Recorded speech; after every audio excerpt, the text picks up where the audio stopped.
안녕하세요. BTX입니다. 오늘은 레위기 12장을 같이 살펴보도록 하겠습니다.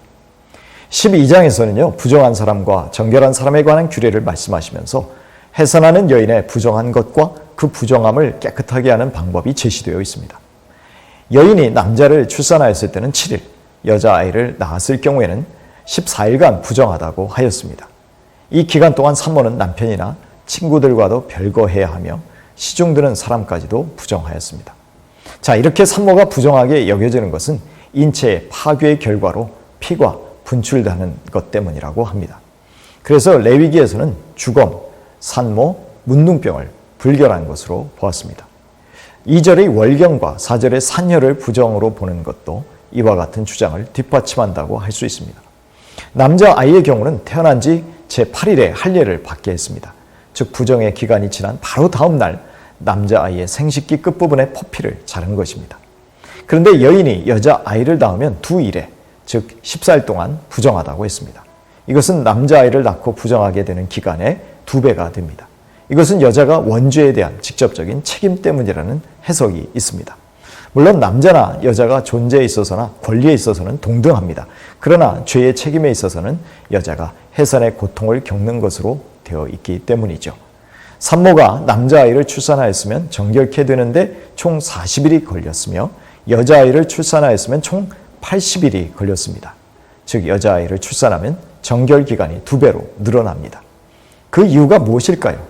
여자아이들은 나중에 그들 자신이 또 산모가 될 것이므로 그들은 어머니 유출로 인한 부정과 나중에 엄마가 되었을 때의 유출로 인한 부정을 합산하였기 때문이라는 설명이 설득력을 가집니다. 정결케 되는 기한이 찬 후에 산모가 번제를 드려야 했습니다.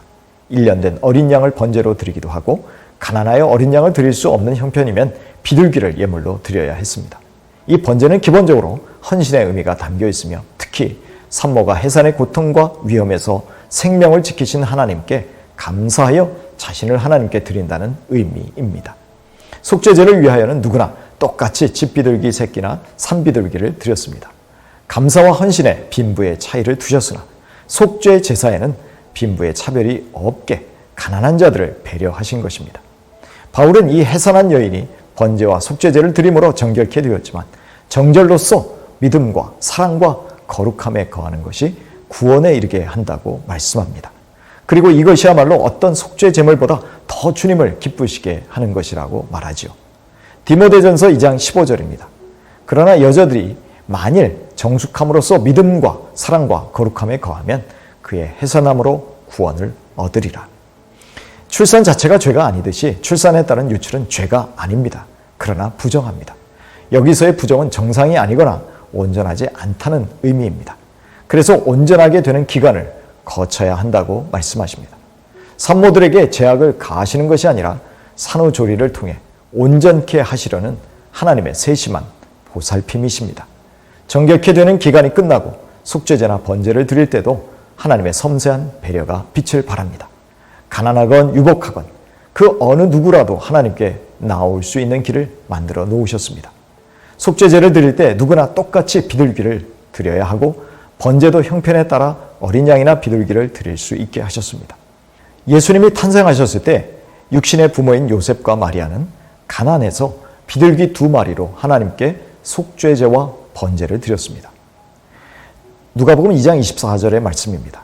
또 주의 율법에 말씀하신 대로 산 비둘기 한 쌍이나 혹은 어린 집 비둘기 2로 제사하려 함이더라.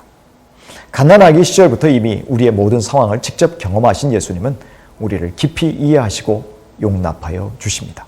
그렇더라도 우리의 구원의 목표는 하나님처럼 거룩하게 됨에 있음을 잊어서는 안 됩니다. 성경은 부정한 것이나 정결하지 못한 것은 무엇이든 영원한 나라에 들어갈 수 없다고 단호하게 말하고 있기 때문입니다.